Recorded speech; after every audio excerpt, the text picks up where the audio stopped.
And the turnout has been crazy. Security has been a big concern, Brandon.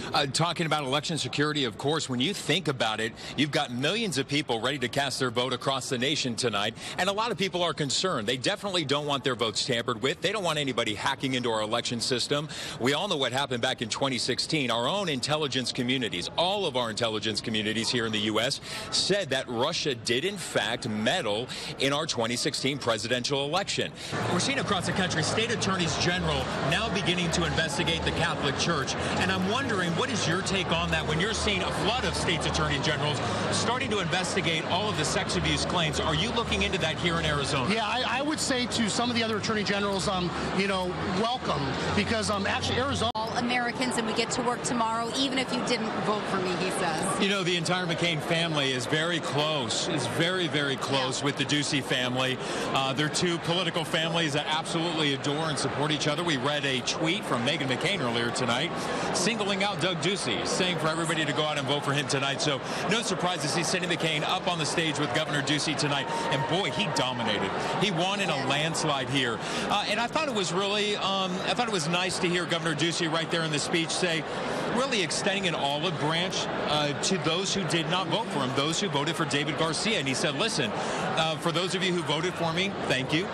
For those of you who did not vote for me, I still work for you. I am your governor. And I thought that that was very classy of the governor to do. Absolutely. Saying that this is a changed Arizona. Yeah, it's really interesting because I think everybody saw David Garcia make a play to win over the teachers for the Red for Ed movement. Didn't happen. And it didn't happen because the governor came in and the governor started to negotiate with the teachers and finally said, all right, I'm going to give you that 20% raise over the next couple of years. Yeah. And it really took away all the steam from David Garcia to come in and really have a chance against the governor.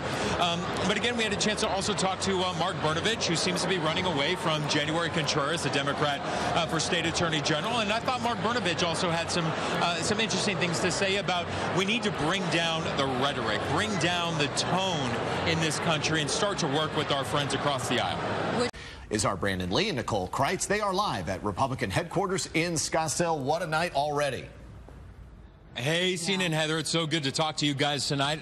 Nicole Kreitz and I, we are here at the GOP headquarters up at the Doubletree Hotel in Scottsdale. This is where Republicans are hoping to celebrate loudly and wildly tonight. Of course, the big races we're going to be watching here. Some big names are actually going to be here celebrating tonight.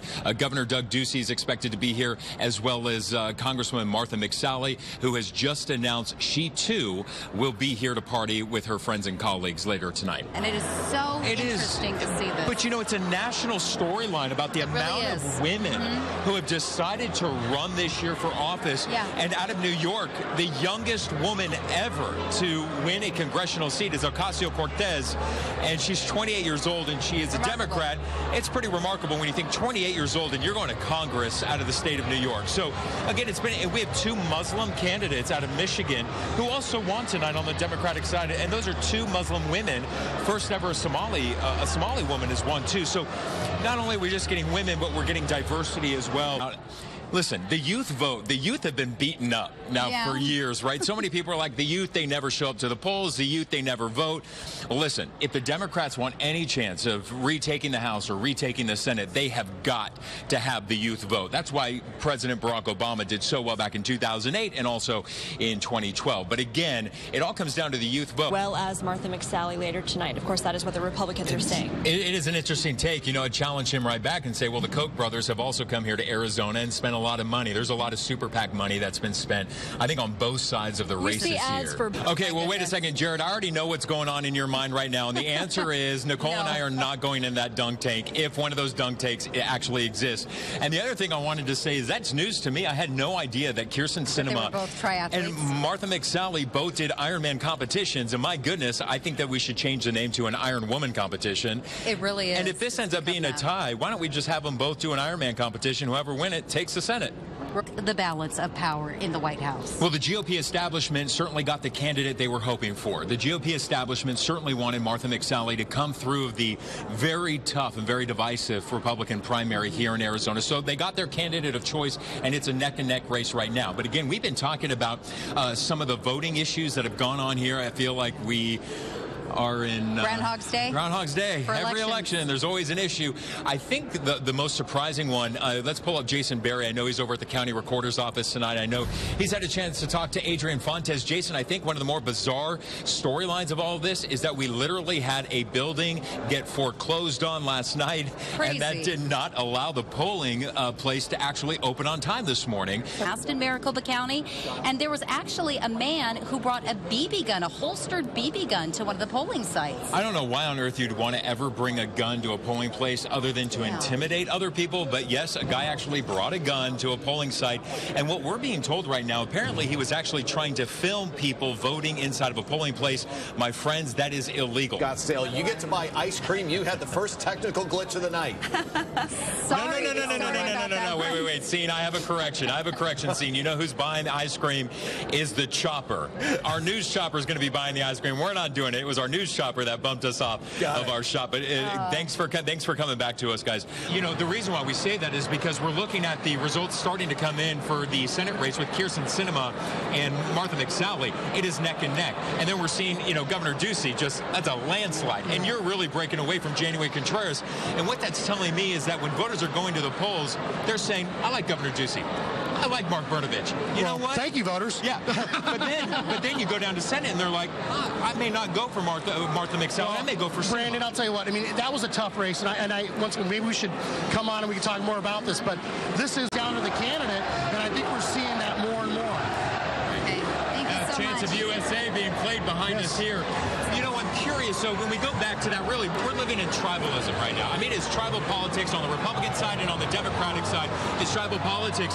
But I think one of the things, and I'm curious to get your things on it, you're talking about immigration and the border. I don't think any party wants open borders. But that's some of the rhetoric that we're hearing from politicians. Sure. As a majority, Kyrsten Sinema is actually the most conservative Democrat. They call her the Blue Dog Democrat. The House. Old school Blue Dog Democrat. So it's an interesting race here in Arizona, and that's why it's getting so many eyes, because you do have these two women, very strong, but again, who are more centrist and don't always vote and toe the party line. Both of them have said, we're going to vote on what makes sense, and we're not going to be beholden to the party. We're going to be willing to stand up against what our party stands for. And I would even go so far as Kyrsten Sinema is more of a headache for her own Democratic Party than Martha McSally is for her own Republican Party.